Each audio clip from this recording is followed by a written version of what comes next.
Сайн байна уу? За өнөөдрөөс эхлээд биологийн эхлэлийн ерхий шалгалтын 2019 оны материалаас эхлээд 25 он хүртэл хамтдаа ярилцгаая. За бүх одоо оны материалуудыг асуулт болгоны орд онлын тайлбарыг бэлдээд ажлах хугацаанд бол бэлдээд ингэж явж ирсэн. Ингэж бэлдэхдээ зарим слайдуудыг болохоор цахим орчин нээлттэй байршуулсан бусад багшийн бэлдсэн слайдуудаас шууд скриншот хийгээд оруулсан зүйл байгаа. Уучлахгүй хаар зүйл нь их сурвалжийн дуртахгүйгээр оруулсан байж магадгүй. Та бүхэн маань хэрвээ тухайн слайдыг яг их сурвалжийг харъя гэвэл миний одоо энэ YouTube дээрх бичлэгээс зургийн скриншот хийж аваад Google-ээс хайгуут баг их сурвалж нь гараад ирэх баг. Дийлэн слайдуудыг яг өөрөө бэлдээд ирэхэд бол оруулсан байгаа. За хоёр дахь уучлахгүй зүйл нь дөнгөж хэлж ийж тээ. Хоёр дахь уучлахгүй зүйл нь болохоор үгсийн алдаа шивэлтэй хэвцэд ялцшгүй гараад дараад нөрөө хянаад харахаар ингээд алтаа нуугдчихдаг өөрөө ингээд олж харахаа бичдэг байхгүй. Тэгэхээр та бүхэнд эхнээсээ хаваалаад ингээд ажиллаад явж байхдаа хэрвээ үгсийн алдаа орж ирэх юм бол тэрийг өөрийнхөө их слайдууд дээрээс бил засаад явах нэг сумаар хоёулаа гэх юм уу явах болно. Тэг үнэхээр уучлаарай. За үндсэн ажил руугаа орцгоё. 19 оны А хувилбар 1-р асуулт. За Карлийн хос нэршлийн зарчмаар зүйлд хоёр үгнээс бүрдсэн латин нэр олгодоо. За жишээ нь Монгол дахийг Equus Przewalski Polякov гэх. За хос нэршлийн зарчмыг зөв илэрхийлсэн хувилбарыг сонгоорой гинэ. За энд зүйлийн хос нэршлийн зарчмаа мэдчих юм бол ажиллахад аюу амар байгаа юм тий. Тэгээ гол нь зарчмаа мэднэ гэдэг нь одоо жишээлх юм бол хос нэршил гэхээр угаасаа хоёр үеийн нэр байж тарах гэдэг шүү дээ. За гол нь аль нь зүйлийн нэр юм бэ? Аль нь төрлийн нэр юм бэ гэдгийг мэдчих юм бол энийг ажиллахад амархан. За эхний А өгдлийг харъя. Эхнийх нь зүйлийн, хоёр дахь нь төрлийнх, төгсгөлт нь нийс эрдэмтэн. За Б өгдлийг харъя. Эхнийх нь төрлийнх, хоёр дахь нь зүйлийнх, төгсгөлт нь нийс эрдэмтэн. Тэгэхээр А, Б хоёр бол яг энэ зүйл төрөл хоёр дээр байрын солисон байгаа гэж шүү дээ. Тэрүүгээр хоорондоо ялгаатай болчиход байна.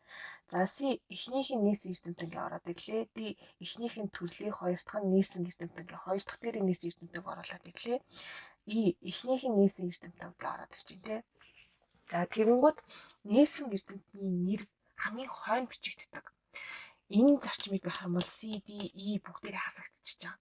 Одоо гол асуудал нь A юу эсвэл B юу гэдэг асуудал үлдчихэ те. За онлог хэдүүлээ харъя. За дэлхий дээр өнцөг булан бүрт судлаачид байгаа. Тэд нар бүгд өөрсдийнхөө тухайн амьтдад нэр өгöd байх юм бол мэдээж одоо мэдээллийн сан маш замраагүй болно тий. Тэгэхээр энэ замраагүй нөхцөл байдал үүсгэхээс сэргийлсэн тухайн зүйл өөрийн гэсэн дахин давтчихгүй ганцхан нэртэй дэлхийн аль ч орны хүн тэр нэрийг сонсоод шууд энэ нөгөө нэг тий нохог хэлж ин ч юм уу энэ болохоор тэр хулан хэлж ин ч юм уу иймэрхүү байдлаар ялгах тэр боломжийг олгосон зүйл бол яачгүй зүйлийн хос нэвшил байгаа. За тэгээд зарчим нь энд харагдчихээн. Уртлын нэр нь төрлийн нэр байдаг. Хойдлын нэр нь зүйлийн нэр байдаг. За Equus гэдэг бол төрлийн нэр, Przewalski гэдэг бол зүйлийн нэр, Polyakov гэдэг бол нийсэн эрдэмтний нэр байна. За эргээд хэдүүлээ асуудлаа оръё. Тэнгууд яалтчгүй эхнийх нь төрлийнх гэсэн байна те. Хоёр дахь нь зүйлийнх гэсэн учраас манай B өгдөл үнэн болж тарлаа. За хоёр дахь асуудлаа харъя. 40 микрометр бодит хэмжээтэй ургамлын кисийг 120 мм хэмжээтэй зурсан. Эсийг хэд дахин өсгөж зурсан бэ? За хэд дахин өсгөж зурсан бэ гэхээр хэдүүлээ өсгөлтийн зэргийг олох хэрэгтэй юм байна. За энэ хүү тоог хэрхэн олох вэ гэхээр эхлээд нэгжээ хэдүүлээ шилжүүлэх шаардлагатай байна. Тэгээ энд микрометрээр энд болохоор миллиметрээр өгөгдсөн байгаа тийм шүү. Тэгэхээр өсгөлтийн зэргийг хэдүүлээ олох гэж байгаа юм чинь нэгжээ микрометр рүү нэмсэн шилжүүлчихвэл амар. За монголоор хэлчих юм бол нэг иймэрхүү. За яаж олох вэ гэхээр мэдээж 1 мм чинь 1000 микрометр байгаа тийм. Тийм болохоор эндээс хэдүүлээ яах нь 120-ыг гүйцэтгэн 1000 гингууд 120,000 болчихно. 120,000-а 40 ватт гэсэн үг. 120,000-а хуваахын 40. За тэгээд хэд гарч байна вэ? 3-д 1-ийг тэг хасагдана 3 гэхээр 3000 таагаад байна тийм.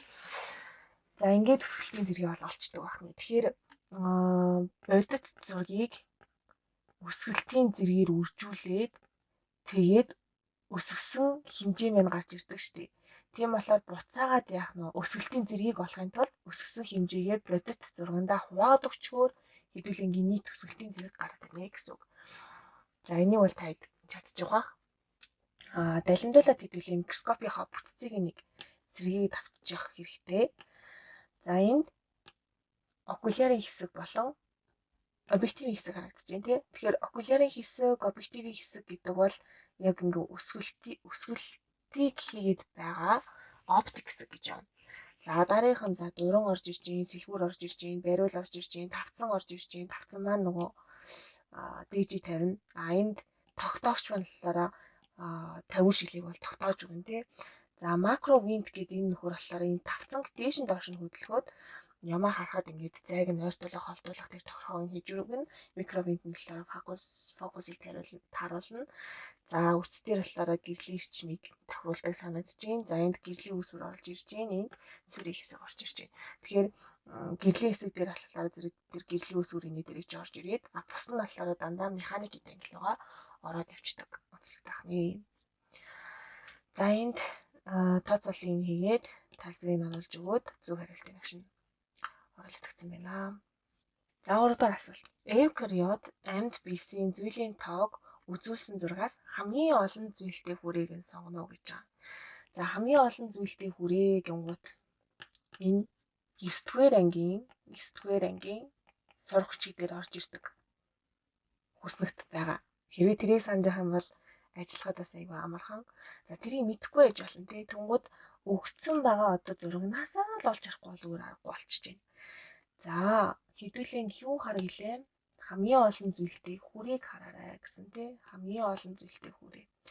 Тэгээ хамгийн олон зүйлтэйгээ харангуут яалцчгүй л энд баг тоо, энд баг тоо, энд баг тоо харагдчихэ л та энд баг тоо. Энэ хэсэг их. Өөрөлдөх юм бол энэ хамгийн дээд давхрагт их байна тий. За энэ дээд давхаргаа ямар хүрээ вэ гэж харсан чинь цох манай хатуу далавчтай нөхөр. За бүр болий. Далавчны багийг бас мэдэхгүй байж болно тийм үү? Тэнгууд хэдүүлээ эндээс юуг нь харав гэхээр хос хөлийн тоог нь харж ил та. 1 2 3 хос хөлтэй. За дараагийнх нь ирвэхий байна. За сон харагдаж ийн хөл харагдахгүй байна тий. За энд юу ч юм бас нэг одоо шавж байх шүү гэнэ. Тэнгууд хэдүүлээ ерөөсөө сайн харагдаж байгаа энэ 3 шавжаа энэ 3 одоо тий шавжаасаа шууд энэ бол weak хөлтөн байна гэж харчиж байгаа. Тэгэхээр их багын тоогоо өгсөн байгаа энэ тоонуудаас харчиж штэ.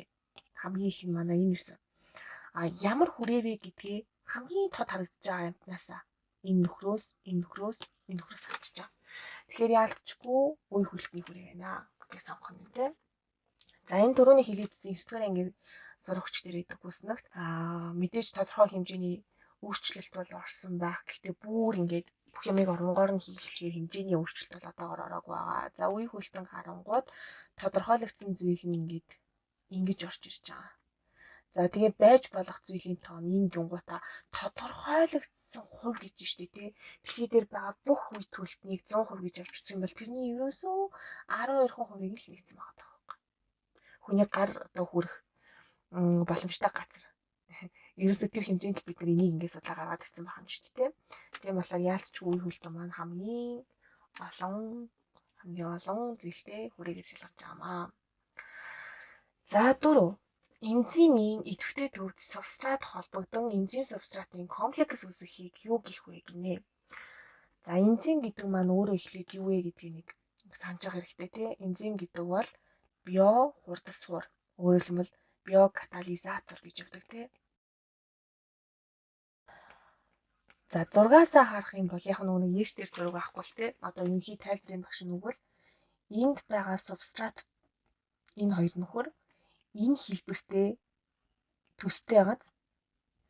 Тэгэхээр тухайн энэ субстрат болон энзим хоёр маань яг нэг тийм пазл шиг хоорондоо ингээд таарад гээд орчдөг гэсэн үг.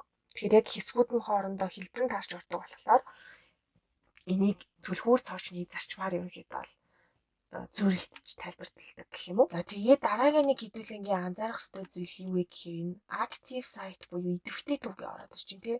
Тэгэхээр энзим субстратаагаа хамаагүй газараар очиж холбогдчихгүй субстратаагаа заавал очиж холбогддог өвөрмөц хэсэгтэй байдаг бөгөөд энийг нь идэвхтэй төв гэж нэрлэдэг. Тэгэхээр субстрат энзимийнхээ идэвхтэй төвтэй холбогдлоо комплекс бүтцийг үүсгэлээ. Субстрат болон бүтээгдэхүүнд гарсан өөрчлөлтөө харъя. Энд хоёр тусдаа хэсэг байгаа тийм тий. Гэтэл энд яасан бэ гэхээр тусдаа байсан нөхдүүд маань нэгдээд нэг бүхэл болсон байгаа тийм үү.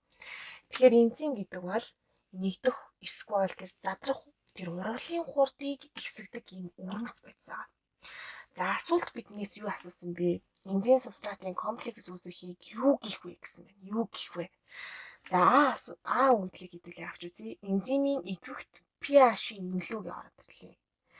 За цаашаа уншиж үзье. Би энзимийн уургийн бүтцгийг ороод ирлээ. За дараагийнх нь энзимийн идэвхт температурын нөлөө гэж байна. Тэгэхээр энэ хараа A-ийг сонгохоор бас B-г сонгохоор энэ хоёр чинь утга нэг байгаа даа шүү дээ. Яг нь нэг нь pH, нэг нь температур гэдэг. Гэхдээ pH-тайг нь хэврээ зөв гэх юм бол температуртай ч зөв байх гэдэг байгаа байхгүй зарчмын хувьд. Тэгмээд AC2 угаасаа аль нь биш болж тарах гэдэг. За дараагийнх нь тий энзимийн үйл ажиллагааны түлхүүр зоочны зарчим гинэ. Асуултаа дахиад харъя. Энзимийн идэвхтэй төвд субстрат холбогдсон энзим субстратын комплекс үүсгэе гэх вэ. За дараагийнх нь энзимийн идэвхт субстратын концентрацийн нөлөө гинэ. Энд зүгээр энзим субстрат хоёр холбогдоод асуултынхаа ерөнхий утгыг хэдүүл аваад үзэх юм бол энзим болон субстрат хоёр холбогдоод энзим субстратын комплекс үүсгэдэг л гэж хэлсэн. Тиймээс биш субстратын концентрац их бага байх гэдэг зүйл хэдүүлэнд ерөөсөө өгөөгүй те өгдөл хэсэг асуултын өгдөл. Тэгэхээр ий угаасаа биш. За тэгээд дээрээс нь нүүрссэн бүтцтэй өг тасан бүтцтэй эмдэг тэгдэг гэсэн юм байгаагүй. Тэгэхээр би бол угаасаа утгын хувьд доголдчихж байгааз. Тэгэхээр хамгийн тохиромжтой өгдөл угаасаа D-г орж ирж байна. За цаашаа хэдүүлээ онлын тайлбар авъя. За түрүүн хэлсэнчлэн энзим субстратын хоорондоо холбогдох зарчмыг түлхүүр цоочны зарчмаар тайлбарладаг. Яагаад гэхээр энэ хоёр маань яг цав таарна. За энэ дараагийн асуултыг илүү тодорхой болгох хаа. За тэгээд энэ тартаа энд ингээд ийм том энзим байна тийм үү? Ийм том энзим байна. Гэтэл энэ энзимийн зөвхөн яах нь одоо энэ улаанаар тодорхойлсон байгаа хэсэг чинь л каталитик сайт буюу тэр химийн ургалын хурдыг одоо устгаад нь шүү дээ. За тэгээд хөхөнгөөр дүрсэлсэн хэсэг нь болохоор зэрэг нөгөө active site буюу идэвхтэй төв манайхны субстратыг өөртөө холбодог. Тэнгүүд энзим гэдэг маань ийм том молекул ч гэсэндээ тэр энзимийг бүрдүүлээд байгаа бусад амигчид, бусад хэсгүүд нь орон зайн бүтцийг нь яах нь ингэж зохион байгуулалтыг хийж өгдөг гэсэн үг. Орон зайн бүтц.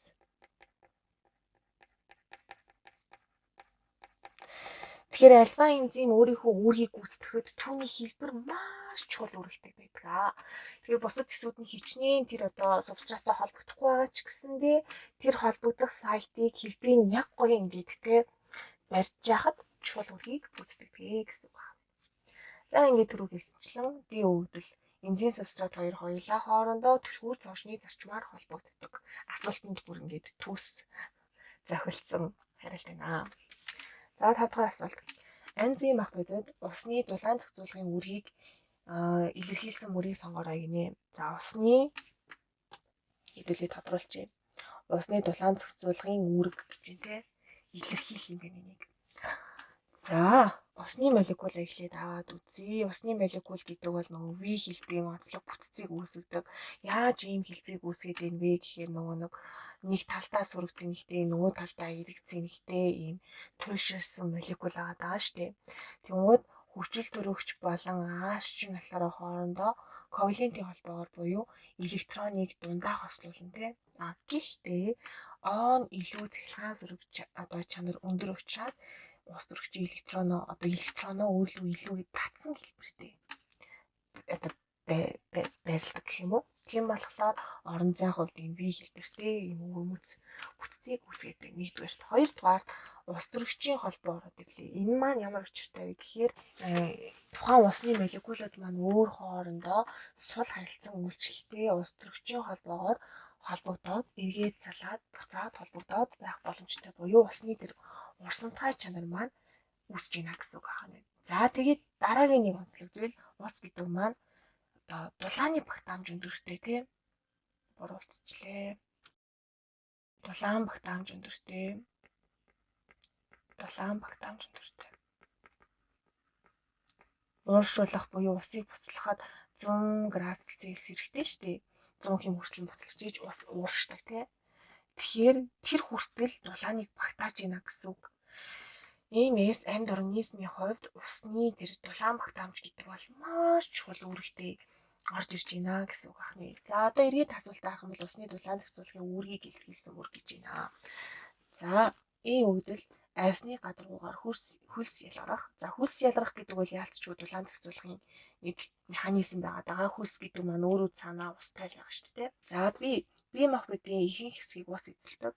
Тэгээд за бодис энергийн солилцооны бүх урвал усан орчинд явагддаг. Тэгээд яг ингээд ерөнхий байдлаар хэлээд байгаа. Яг нөгөө дулаан зохицуулахтай маань холбогдохгүй байгаа даа BC2. За бүдүүн гэзнээс ус шимэгддэг. Ус шимэгддэг. Гэхдээ манай асуулттай бол нийцэхгүй байгаа тийм. Ус нь эсийн дотоод дагалтыг зохицуулж түүний хэлбэр бүтцийг хамгаалдаг. Хамгаалах үүргийг асуугаагүй. Энэ бол дулаан зохицуулах үүргийг асуусан. Тэгэхээр хамгийн тохиромжтой нь явах гэдэг. За цаашаа хийдүүлээ. Одоо онлын энэ асуулттай холбоотой мэдэх ёстой онлын мэдлэгээ авъя. За энд нөгөө дулаан зохицуулга маань орж ирж байна. Биеийн температур ихссэн үед, биеийн температур буурсан үед гэж ороод ирж байна тий. Мэдээж биеийн температур ихсэх юм бол мэдээж тэр биеийн температурыг бууруулах арга хэмжээ. Биеийн температур унах юм бол тухайн биеийн температурыг хадгалах арга хэмжээ. За тэгвэл хит өндөр болох нь биднэрт яг ямар сөрөг нөлөөтэй юм бэ? Тэгээд тэр сөрөг нөлөөнөөс хамгаалахын тулд биеийн температурыг илүүдэл температурыг буулгаад зохицуулаад байна гэсэн үг байна шүү дээ. Тэгэхээр сөрөг нөлөө нь юу вэ гэхээр сая хэдүүлээ энзимийн талаар үзсэн тий. Гэтэл энэ энзим гэдэг чинь өөрөө цаанаа уурга байгаа. Энэ уурга маань өөрийн гэсэн оптимум pH болон оптимум температурт ажилладаг. Гэтэл энэ температур хит өндөр болчингууд тухайн энэ энзим маань уурга юм чинь денатурацид ороод бүтцэн нэвтэрчин. За энзим нэвтэрчих юм бол тэнд урвал яах нь явагдахгүй. Ийм болохоор бидний биед сөрөг нөлөөтэй. Бүр амь насанд сөрөг нөлөөтэй болчихж байна тийм. Иймээс биеийн температур хит өссөн үед температурыг бууруулах ёстой. За температурыг бууруулахдаа судас тэлхүү агшхүү хоёр зураг харьцуулаад харах юм бол энд улаан зураас илүү өргөн зурагдсан байна тийм ээ. Энд бол нарийн зурагдсан байна. Тэгэхээр эндээс бид нар шууд хинтээ авах нь шүү дээ. Энэ өргөн зурагдсан байгаа гэхээр манай судас маань тэлэх юм байна. Яагаад судас тэлээд байгаа вэ гэдэг дараагийн асуудал гарч ирж байгаа. Гадаргуугийн талбай судас тэлэх үед гадаргуугийн талбай ихсдэг, их болдог. Тэгэхээр гадаргуугийн талбай ихснэ гэдэг маань цаанаа дулааныг ихээр алдах боломжтой болно гэсэн үг. Тэгэхээр биеийн температурыг хүргэхийн тулд судас маань тэлнэ, өргөсөн гэсэн үг байна шүү дээ. Хэрэг анзаарах юм бол 100 яг айгам халуунд гадаа их явчаар хөлийн ингээд судас нэлийн тодорцсон гэдэг тэр нь үүнтэй холбоотой гэсэн үг байна. За тэгээ мэдээж хөлсний булчир хаяах нь идэвхтэй ажиллаад гадагшаага тэр илүүдэл дулаанаа хөлсний төсөлмжтэйг ялгаруулна. Яа тэгэхээр хөлс нь нөгөө дулаан чинь илүүдэл дулаан чинь шингэсэн байгаа юм шүү дээ. За дараагийнх нь үс маань одоо нална тий. Үс налцсан. Энэ дээр ингээд дээшээ чиглэлтэй болсон байгаа шүү. Энэ талаар ингээд харьцангуй налцсан байгаа тийм тий. Тэгэхээр дулаан тусгаарлагч үе маань байхгүй болоод тэгээд сэрүүцэх төр боломжийг нь олгож байна гэсэн үг. За дараагийнх нь дулааныг биеийн температур ингээд дараад хит унчлаа. Тэр үед нь дулааныг хадгалах гэдэг. Яагаад гэвэл хит нам температурт бас нөгөө энзимүүд маань ажиллахгүй болж шít. Тэгэхээр энзимүүдийг ажилуулахын тулд биеийн температурыг яг л одоо тэр оптимум хит ах хэвээр 37 хэмжээнд барина гэсэн. Биеийн температур унахад температурыг хадгалахын тулд саяны 3 үйлдэл яг эсрэг нь хялгасан судсаар алдах, судасны гадруугаар алдах, тэр дулааныг бууруулахын тулд гадруугийн талбайг багасгах хэрэгтэй. Тэгэхээр судас маань агшин гэсэн үг. За хөлсний булчирхай идэвхгүй болно, хөлс ял гарахгүй. За тэгээд дулаан тусгаалагч үе ерөөхдөө л үүсэж байгаа. Одоо бидний нөгөө нэг ад үзэгд идэг, вакстад аваад идэг тэр шар өснүүд байна да. Тэдгээр нөхдүүд чинь ингээд тусдаа үе ингээд үүсгэж чинь, давхраг үүсгэж чинь. Тэгвэл тэр давхраг дээр ингээд салхи малих инээ тэрээ нөлөөнүүд ингээд орж ирэхдээ тодорхой хэмжээд энэ маань хамгаалаад өчөж байна гэсэн үг юм шүү дээ. Тэгэхээр биеийн тэр шар өснүүд мэдээж хэрэгтэй байх нэ. За ингээд 5 дахь асуултын зөв хариулт нь эвлаа. Энэ хүртэл бичлэгийг маань анхаарал татсанд баярлалаа. Мэдээж тас болно гэж найдаж байна. Ярианд ямар нэгэн алдаа онцлог одоо ч юм уу тэгээ та энэ дэвтгчтэй гэсэн зүйл хаан бол чөлөөтэй надад хэлээрэй. Би тааш таштай тусаад явна. Дараагийн тайлбарлуулах тэр асуулт ч юм уу эсвэл яг энэ сэдвийг тайлбарлуулаад өгөөч гэвэл бас сэтгэлээ үлдээгээрэй. За тэгээ шийдэлтэлт нь амжилт хүсье. Баярлалаа. Нэрээ subscribe дараад намайг дагаад дараагийн хөвчлийг хүлээж аваарай.